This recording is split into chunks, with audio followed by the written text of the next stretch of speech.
सुप्रभात बच्चों। कक्षा 2 हिंदी में आप सभी का स्वागत है। बच्चों कैसे हैं आप सभी?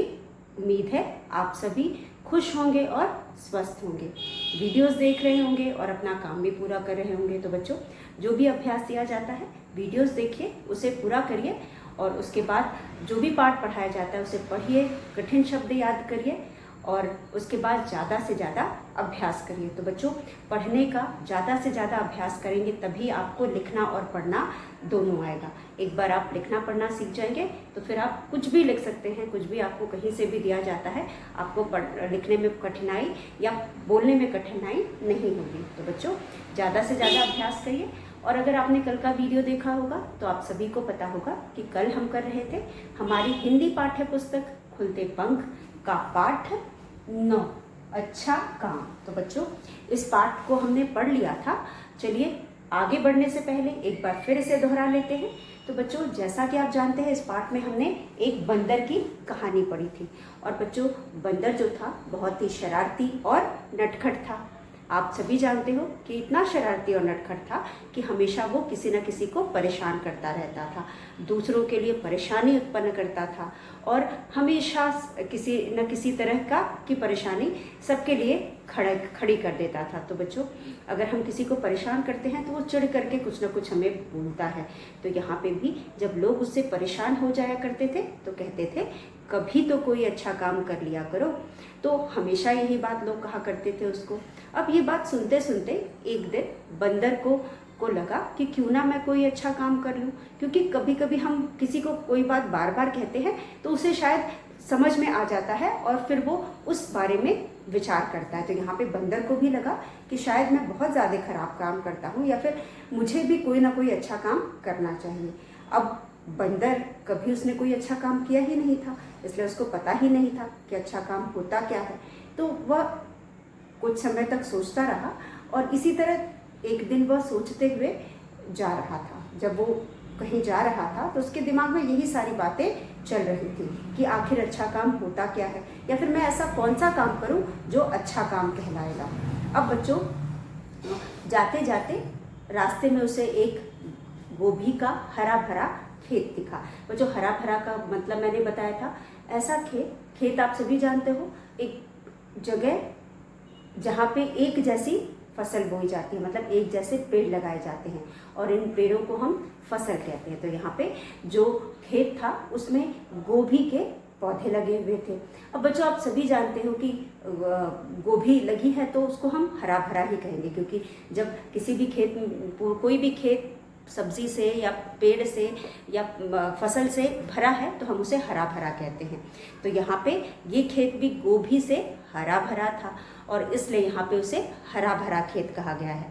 तो बच्चों जब बंदर ने गोभी देखी तो उसके मन में विचार आया कि क्यों ना मैं इसमें से एक गोभी तोड़ लूँ और उसके बाद अपने दोस्त खरगोश को दे दूँ। और पता है बच्चों जो खरगोश था उसको गोभी बहुत पसंद था। अब किसी को उसकी पसंद वाली चीज़ अगर हम देते हैं तो वो और भी खुश होता है। तो यहाँ पे बंदर के मन में विचार आया कि क्यों ना मैं एक गोभी यहाँ से उखाड़ लूँ और उसे अपने दोस्त को दे दूँ, एक अच्छा काम भी हो जाएगा और वह खुश भी हो जाएगा। यह सोच करके वह खेत में उतरा। खेत में वह जैसे ही घुसा और उसने एक गोभी उखाड़ी, वहाँ खड़े जो किसान का कुत्ता था उसने बंदर को देख लिया और बंदर को देखते ही वह भौंकता हुआ बंदर की तरफ दौड़ा। यह देखकर बंदर घबरा गया और उसने गोभी जहाँ की तहाँ छोड़ी और वहाँ से भाग लिया। अगर वह न भागता तो बच्चों क्या होता? अगर वो न भागता तो कुत्ते उसे काट सकते थे, इसलिए वो डर के मारे अपनी जान बचाकर वहाँ से भाग लिया। अब बच्चों भागते भागते वह आगे गया तो उसे एक क्या मिला? पाठ आप सभी ने पढ़ा है, आपको पता है। फिर उसको एक अमरूद का बाग मिला। अमरूद का बाग मतलब वह जगह जहाँ पे बहुत सारे अमरूद के पेड़ हों। तो यहाँ पे भी बहुत सारे अमरूद के पेड़ थे। अब यह देखकर बंदर एक बार फिर खुश हुआ और उसके मन में विचार आया कि क्यों ना मैं पेड़ पर चढ़कर 2 अमरूद तोड़ लूँ और एक खुद खा लूँगा और एक अपने दोस्त खरगोश को दे दूँगा और इस तरह से अच्छा काम भी हो जाएगा। यह सोच करके बंदर पेड़ पर चढ़ा। लेकिन फिर क्या हुआ बच्चों? यहाँ पर एक बार फिर बंदर जैसे ही अमरूद तोड़ा वैसे ही उस बाग का जो मालिक था, रखवाला जो था, उसने बंदर को देख लिया और वह डंडी लिए उसकी तरफ दौड़ा। अब उसको सामने से आता देख बंदर फिर घबरा गया। वहीं उसने दोनों अमरूद छोड़े और वहां से भाग लिया। अब बच्चों क्या हुआ? अब भागता भागता बंदर कहाँ पहुंचा? एक झोपड़ी के पास पहुंचा। जब वह झोपड़ी के पास पहुंचा तो क्या हुआ? उसने देखा झोपड़ी के आगे एक बच्चा लेटा हुआ था। कहाँ लेटा हुआ था? चारपाई पर लेटा हुआ था। और वो क्या कर रहा था बच्चों? वह फल खाने की जिद कर रहा था। बच्चा जो था वो बीमार था। वह अपनी दादी से, बूढ़ी दादी, दादी है तो बूढ़ी होगी, तो बूढ़ी दादी से फल खाने का हट कर रहा था। हट करना यानी जिद करना। तो दादी उसे बार बार समझाने की कोशिश कर रही थी, उसे बहलाने की कोशिश कर रही थी, लेकिन वो नहीं मान रहा था। वो जिद पर अड़ा था या हट कर रहा था कि मुझे फल चाहिए। अब दादी परेशान थी क्योंकि उसको फल ला करके नहीं दे सकती थी। हो सकता है बूढ़ी थी इस वजह से, या फिर कहीं आसपास फल नहीं था, घर में फल नहीं था, तो वो नहीं दे पा रही थी। और दूर खड़ा बंदर सब कुछ देख रहा था। अब यहाँ पे बंदर को भी बहुत दुख हुआ। क्यों दुख हुआ होगा बच्चों? क्योंकि बंदर निकला था अच्छा काम करने को, उसके पास मौका मिला अच्छा काम करने का, लेकिन वह नहीं कर पा रहा था क्योंकि उसके पास फल ही नहीं थे। अगर पेड़ के फल वो लिया होता तो अभी उसको इस समय वह बच्चे को देख करके एक अच्छा काम भी कर सकता था और दादी और बच्चे दोनों की मदद भी कर लेता। लेकिन बंदर के पास कुछ ना था, इसलिए वो उनकी मदद नहीं कर पाया और दुखी मन से वह आगे बढ़ गया। और आगे जा करके बच्चों उसने सोचा, वह भाग दौड़ करके काफ़ी थक चुका था, तो उसने क्या सोचा, क्यों ना थोड़ी देर आराम कर लो। और जैसा कि आप जानते हो बंदर पेड़ पर रहते हैं, तो पेड़ पर ही आराम भी करते हैं। तो वह भी एक पेड़ पर चुपचाप चढ़ गया और जैसे ही वो लेटने गया उसके बगल में सेब लटके हुए दिखाई दिए। तो उसने देखा कि जिस पेड़ पर वह आराम कर रहा था वो किस चीज़ का पेड़ था? वह सेब का पेड़ था, यानी कि वह सेब के बगीचे में या बाग में पहुंच गया था। अब उसने यहाँ से भी सेब तोड़े, कुछ सेब तोड़े और वह पेड़ से नीचे उतरकर कहाँ गया होगा? वह बच्चे के झोपड़ी के पास गया और बच्चे को उसने फल दिए। अब सोचो बच्चों, जब उसने बच्चे को सेब दिए तो बच्चा कितना खुश हुआ होगा और दादी भी खुश हुई होगी। और दादी इतनी खुश हुई कि वो घर में गई, यानी झोपड़ी के अंदर गई और झोपड़ी में से कुछ रोटियां लेकर आई। और वह रोटियां उसने किसको दी? बंदर को दी। बंदर ने क्या किया? बंदर वहाँ से अपने दोस्त के पास गया और दोस्त के पास जाकर दोनों ने मिलकर रोटियां खाई। तो बच्चों अच्छी थी कहानी। बंदर था तो शैतान, शरारती, लेकिन बाद में उसने ऐसा अच्छा काम किया कि उसका सारा शरारत हम भूल करके हमें वो बंदर अच्छा लगने लगा, क्योंकि आखिर में उसने अपनी भलाई नहीं चाहिए। फल उसने अपने लिए नहीं रखे, जो भी फल उसने तोड़े थे उसने अपने मित्र को दे दिए और अच्छे काम का नतीजा भी अच्छा हुआ। उसके बदले में उसे रोटियां मिली और यहाँ पे भी उसने लालच नहीं की, सारी रोटियां उसने खुद नहीं खाई। उस रोटी को ले जा करके उसने अपने दोस्त खरगोश के साथ बांट कर खाई। तो बच्चों इस तरह से कोई खराब इंसान बदल भी सकता है। तो यहाँ पे जो बंदर था वो बहुत बुरा था, यानी बहुत शैतान, बुरा क्या, शैतान था, शरारती था, किसी ना किसी को हमेशा परेशान करता रहता था। और लेकिन बाद में उसने ऐसा काम किया कि उसकी सारी शरारत या सारी बदमाशी लोग भूल करके उसकी अच्छी बात को याद रखेंगे। तो बच्चों यहाँ पे हमने पाठ पढ़ लिया। आप सभी जानते हो कि पाठ पढ़ने के बाद हम कठिन शब्द करते हैं, तो उससे पहले एक बार हम रीडिंग लगाते हैं। अभी तो मैंने आपको कहानी सुनाई थी, एक बार मैं फिर से आपके लिए रीडिंग लगाती हूँ। आप ध्यान से उंगली रख करके अपने किताब में देखिए और उसके बाद मेरे साथ पढ़िए। अच्छा काम। एक बंदर था, बड़ा नटखट, बड़ा शरारती, सबको परेशान करता रहता था। सब उससे कहते, कभी तो अच्छा काम कर लिया करो। एक दिन बंदर सोचने लगा, सचमुच मुझे कोई अच्छा काम करना चाहिए, पर अच्छा काम क्या होता है? बंदर की समझ में कुछ न आया। एक दिन वह यही सोचते सोचते कहीं जा रहा था। रास्ते में उसे हरा भरा एक खेत दिखाई दिया। खेत में बड़ी बड़ी फूल गोभियाँ उगी हुई थीं। बंदर का एक दोस्त था, खरगोश। खरगोश को फूल गोभी बहुत पसंद थी। बंदर ने सोचा, यदि मैं एक फूल गोभी खरगोश को उपहार में दूं तो वह खुश हो जाएगा। इससे अच्छा काम और क्या हो सकता है भला। बंदर खेत में घुसा और एक फूलगोभी उखाड़ ली। किसान के कुत्ते ने उसे ऐसा करते देख लिया। वह भौंकता हुआ उसके पीछे दौड़ा। बंदर घबरा गया और फूलगोभी वहीं छोड़-छाड़ भाग गया। बंदर थोड़ा आगे गया तो उसे अमरूद का बाग दिखाई दिया। उसने सोचा, चलो यहाँ से 2 अमरूद तोड़ लेता हूँ, एक खुद खाऊंगा और एक खरगोश को दूंगा। बंदर फुर्ती से पेड़ की शाखा पर चढ़ गया और उसने 2 पके-पके अमरूद तोड़ लिए। तभी बाग का रखवाला डंडा लिए आ गया। उसने पेड़ पर चढ़े बंदर को देखा तो शोर मचाता हुआ दौड़ा। घबराहट में बंदर के हाथ से अमरूद गिर गया। वह वहां से भी भागा। हांफते हांफते वह एक झोपड़ी के पास पहुंचा। झोपड़ी के आगे चारपाई पर एक बच्चा लेटा हुआ था।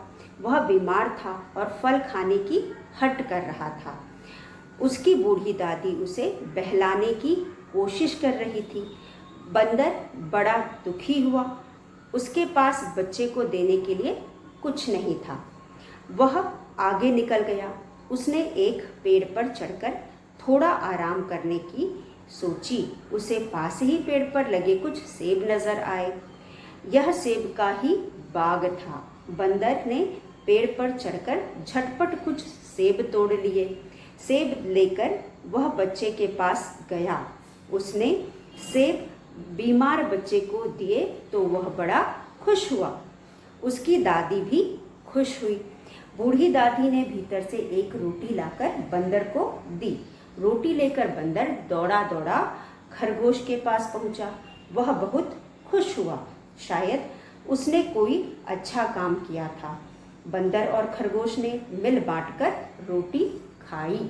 तो बच्चों, इस तरह से इस पाठ को हमने पढ़ा और हमने समझा और मुझे उम्मीद है कि आपको पाठ समझ में आ गया होगा। तो बच्चों, अब पाठ पढ़ने के बाद, पाठ समझने के बाद क्या आप बताएंगे इस पाठ से आपको क्या सीख मिलती है? बच्चों, क्या आप बताएंगे इस पाठ से आपको क्या सीख मिलती है? हर पाठ के बाद हमें कोई ना कोई सीख मिलती है और ये भी एक कहानी है, यह भी एक कहानी है और इस कहानी में भी हमें सीख मिलती है। तो बच्चों, इस कहानी से हमें मित्रता की सीख मिलती है। यहाँ पे जो बंदर है वह शुरू से ही अपने दोस्त के बारे में सोच रहा था और जो भी अच्छा वो काम करने जा रहा था उसमें वो अपने दोस्त के बारे में ही सोच रहा था। तो यहाँ पे हमें मित्रता की सीख मिलती है। उसके बाद हमें एक दूसरे की सहायता करनी चाहिए। बंदर को बच्चे से कोई मतलब नहीं था। बच्चा बंदर से किसी भी तरह से संबंधित नहीं था, ना तो वो दोस्त था ना उसका पड़ोसी था। बंदर बच्चे को बिल्कुल नहीं जानता था, लेकिन फिर भी बंदर ने उसकी मदद की। तो इसी तरह हम सबको, अगर कोई ऐसा इंसान हमारे संपर्क में आता है या हमें मौका मिलता है किसी की मदद करने की, तो हमें उसकी मदद करनी चाहिए। तो सहायता करनी चाहिए। इस पाठ से हमें सहायता करने की सीख मिलती है। उसके बाद मिलजुल कर रहना चाहिए। हमें लड़ाई झगड़ा नहीं करना चाहिए, किसी को परेशान नहीं करना चाहिए। हमें हमेशा मिलजुल कर प्यार से रहना चाहिए। और यहाँ पे हमें प्यार और मित्रता का भी पाठ मिलता है। तो हम जिसके साथ भी रहते हैं, जो भी हमारे आसपास रहता है, उस सभी के साथ मिलजुल करके प्यार से रहना चाहिए। तो बच्चों, हमें इस पाठ से मित्रता का सीख मिलता है। हमें हम सबसे दोस्ती करके रखनी चाहिए। अपने दोस्त के बारे में सोचना चाहिए, या फिर ज़रूरत पड़ने पे दोस्त के अलावा कोई और भी हो तो उसकी हमें मदद करनी चाहिए। कोई भी हमारे संपर्क में आता है या फिर हमारे सामने कोई भी ज़रूरतमंद है तो उसकी हमें मदद करनी चाहिए और सबके साथ मिलजुल कर प्यार से रहना चाहिए। तो उम्मीद है आप सभी को समझ में आया होगा बच्चों। इस पाठ को आप पढ़ेंगे और जो भी कठिन शब्द अभी हम करवाने जा रहे हैं उसे अपनी क्लास वर्क कॉपी में लिखेंगे। तो चलिए हम पहले प्रश्न से शुरू करते हैं। कठिन शब्द। कठिन शब्द।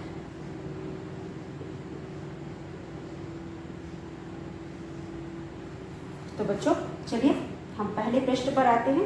पहले प्रश्न पर बच्चों आपने देखा कि सबसे पहला शब्द है बंदर। कठिन शब्द ब बिंदी द र, बंदर। ब पे बिंदी बन द र, बंदर।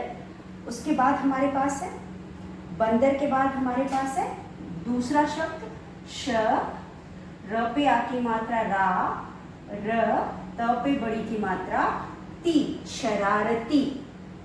तीसरा शब्द है बच्चों अच्छा, अ आधा च, छ पे आ की मात्रा अच्छा। चौथा शब्द है अच्छा के बाद परेशान, पर र पे ए की मात्रा, श पे आ की मात्रा न, परेशान।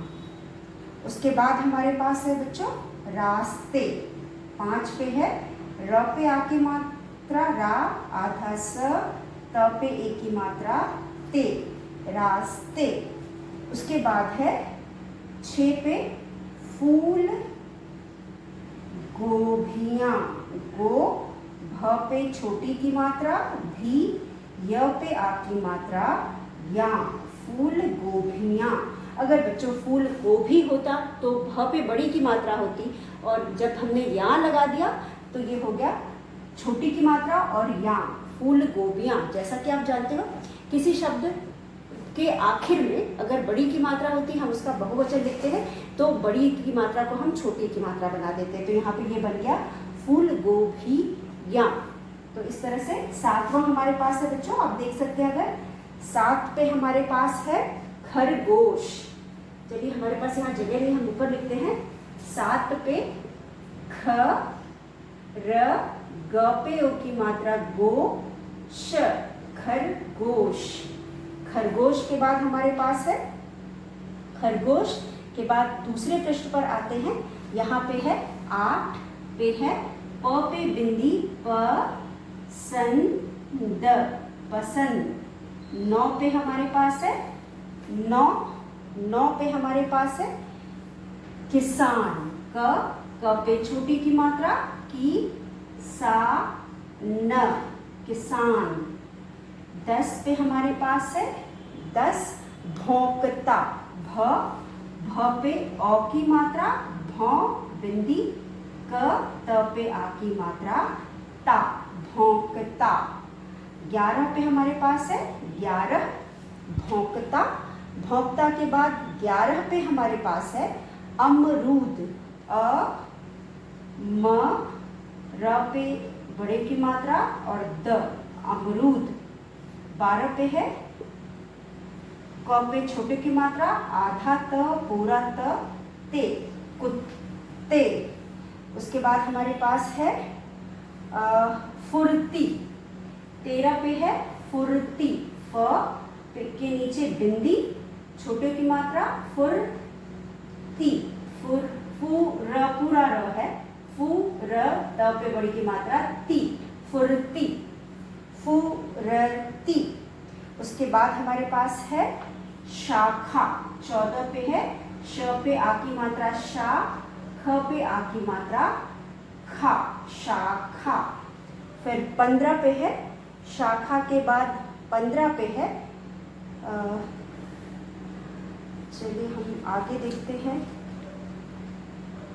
शाखा के बाद आगे है हाफते, हाफते, हाँ फ ते, हाफते। 16 पर है 16 पर है बीमार, ब पे बड़ी की मात्रा बी, म पे आ की मात्रा मा, र, बीमार, बीमार। 17 पे है कोशिश, क पे ओ की मात्रा को, श पे छोटी की मात्रा शी, श, कोशिश। और उसके बाद 18 पे है बच्चों झोपड़ी, छ पे ओ की मात्रा बिंदी, प र पे बड़ी की मात्रा री, झोपड़ी।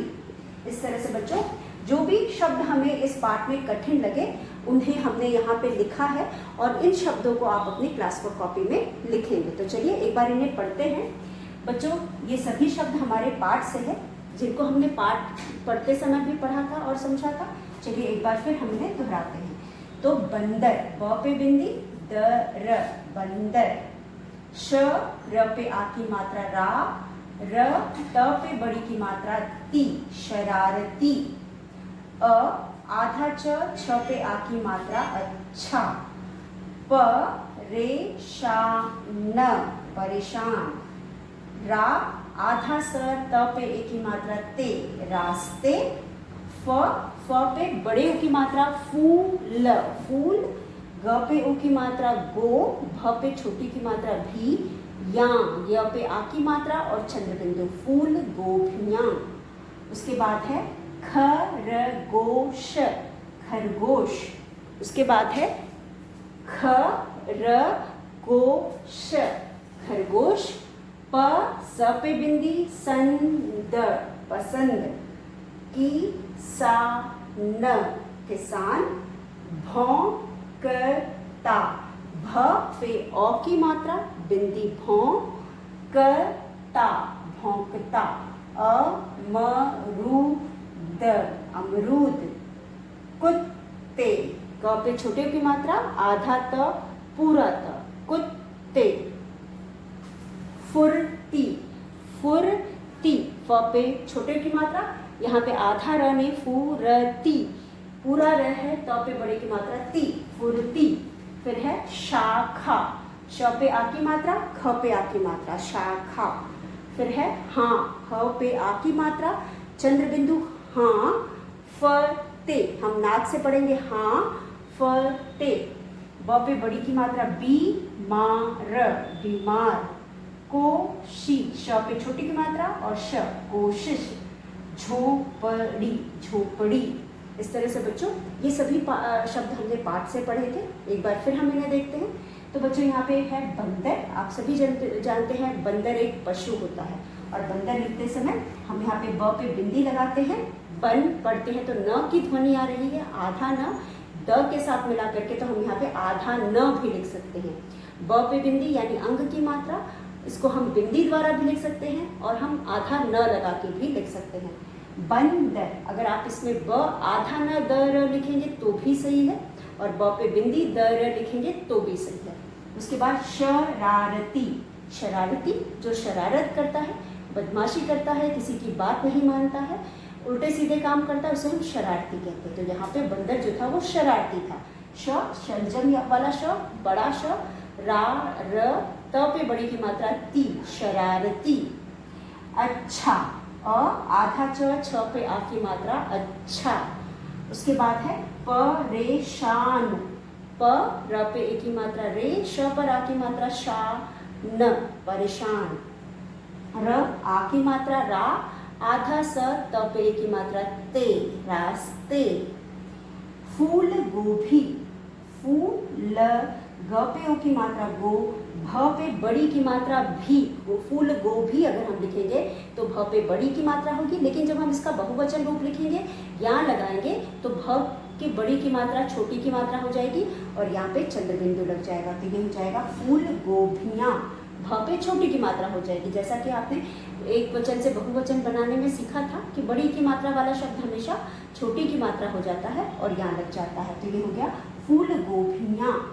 और खरगोश, खरगोश भी आप जानते हैं एक बहुत ही सीधा साधा शर्मीला जानवर होता है और जो सफ़ेद रंग का होता है और बहुत ही सुंदर सा जानवर होता है। उसको गाजर खाना बहुत पसंद होता है, लेकिन इस पाठ में हमने पढ़ा कि उसे गोभी पसंद है, तो गोभी भी पसंद हो सकती है। तो यहाँ पे जो पाठ में जिस खरगोश के बारे में हमने पढ़ा बच्चों, उसे गोभी बहुत पसंद थी। ठीक है, उसके बाद खरगोश, पसंद, किसान, उसके बाद पसंद, पसंद, प स पे बिंदी द, न नाक से हम पढ़ेंगे पसंद। उसके बाद क पे छोटी की मात्रा की सा न किसान। पसंद का मतलब, पसंद का मतलब कोई चीज़ अच्छी लगना, तो वहाँ पे जो खरगोश है उसे गोभी बहुत अच्छा लगता था या पसंद था, तो यहाँ पे हमने पसंद शब्द का प्रयोग किया है। किसान, किसान हम किसे कहते हैं बच्चों? किसान जो खेती करता है, जो फसल उगाता है, उसे हम किसान कहते हैं। किसानों की वजह से ही हमारे घर में खाना बनता है या रोटी बनती है। अगर किसान फसल ना उगाए तो हमें अनाज ना मिले और हम खाना भी हमें ना मिले। तो यहाँ पे किसान हमारे जीवन में एक बहुत अहम भूमिका निभाते हैं। वो फसल उगाते हैं जिनको हम सुबह से लेकर रात तक जितनी बार जो भी हम खाते हैं उसे पकाते हैं, उसी अनाज से हम खाना पकाते हैं। उसके बाद हमारे पास है भौंकता। कुत्ते की जो आवाज़ होती है, जो जैसे हम बोलते हैं तो हमारी आवाज़ को हम बोली कहते हैं, स्वर को, और जब कुत्ता भौंकता है तो उसे भौंकना कहते हैं। बोलता है या आवाज़ जो भी निकालता है उसे हम भौंकना कहते हैं। अमरूद एक फल होता है। कुत्ते, आप जानते हैं कुत्ते भी पशु होते हैं। फुर्ती यानी जल्दी से यानी आप सभी जानते हो कि जो बंदर होता है पेड़ पर रहता है, उसके लिए पेड़ पर चढ़ना उतरना कोई मुश्किल बात नहीं है। तो यहाँ पे बंदर जो था, जब उसने अमरूद देखे तो फुर्ती से यानी जल्दी से या तेजी से पेड़ पर चढ़ गया और उसने 2 अमरूद तोड़ लिए। उसके बाद शाखा यानी पेड़ की डाल। बंदर पेड़ की डाल पर ही रहता है, पेड़ की डाल से एक डाल से दूसरी डाल पर उछल कूद करता है। तो डाल यानी शाखा, जिसे इंग्लिश में हम ब्रांचेस भी कहते हैं।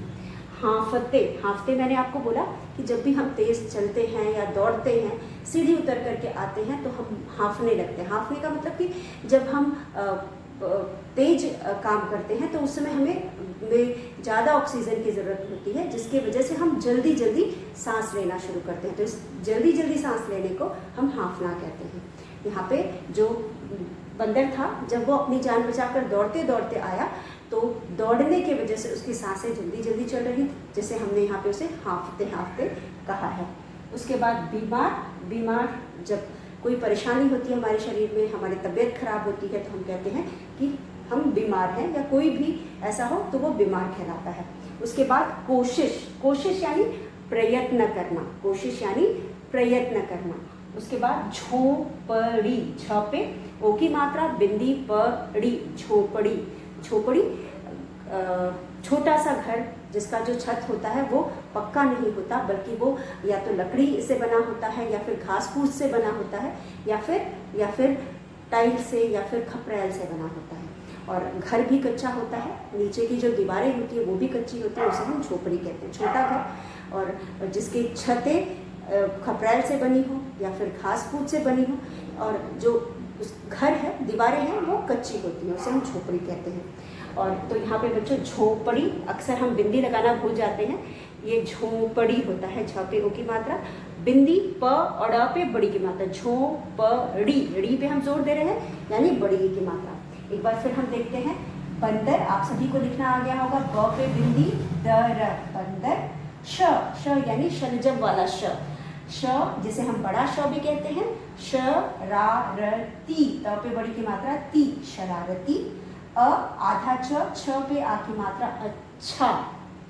परेशान, कोई अच्छी चीज़ होती है, कोई भी चीज़ जो हमें अच्छी लगे या जो हमें पसंद आ जाए उसे हम अच्छा कह सकते हैं, या कोई भी काम जो किसी के भलाई के लिए किया जा सके उसे हम अच्छा कह सकते हैं। तो यहाँ पे जो बंदर था वो अच्छा काम करना चाहता था। उसके बाद परेशान का मतलब होता है जब किसी भी तरह की उलझन होती है, तकलीफ होती है तो हम परेशान हो जाते हैं। तो यहाँ पे भी परेशान का मतलब है कि बंदर परेशान था, दादी परेशान थी।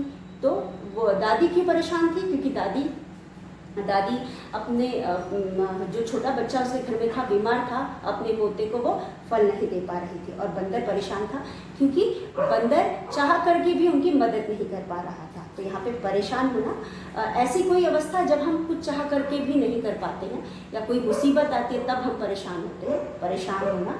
उसके बाद रास्ता आप जानते हैं, पगडंडी जिस पर से हम चलते हैं, जिससे एक जगह से दूसरे जगह जिसके जरिए हम पहुंचते हैं उसे हम रास्ता कहते हैं। र पे आ की मात्रा, आधा श त पे की मात्रा, ते, रास्ते। फूल गोभियाँ, एक से अधिक फूल गोभी तो हम उसे फूल गोभियाँ कहेंगे। खरगोश हम सभी जानते हैं, पसंद, स पे बिंदी, पसंद। किसान, भौ, भ पे अ की मात्रा, बिंदी, भौ, कता। अमरूद, अमरूद। कुत्ते, क आधा त पे की मात्रा, कुत्ते। फुरती, फ पे में छोटे की मात्रा भी है और देखिए पैर के पास फ के बिंदी भी लगा, फ यानी नुक्ता, हम इसे फ पढ़ेंगे, फुरती। फ यानी नुक्ता का प्रयोग हम पहले भी सीख चुके हैं, फुर्ती। शाखा, हांफते, बीमार, कोशिश, झोपड़ी। मुझे उम्मीद है ये सभी शब्द आपको समझ में आ गया होगा। आप इसे पढ़ेंगे, समझेंगे और उसके बाद अपनी क्लास वर्क कॉपी में लिख करके याद करेंगे। तो बच्चों 2-3 बार आप पढ़ेंगे तो खुद ही आपको सही उच्चारण के साथ आप पढ़ेंगे तो खुद ही आपको मात्राएं भी समझ में आ जाएंगी। तो बच्चों जो भी आज हमने किया आप उसे पढ़ेंगे और समझेंगे और उसके बाद अगले वीडियो में हम आपके सामने एक बार फिर उपस्थित होंगे। तब तक के लिए धन्यवाद। आपका दिन मंगलमय हो।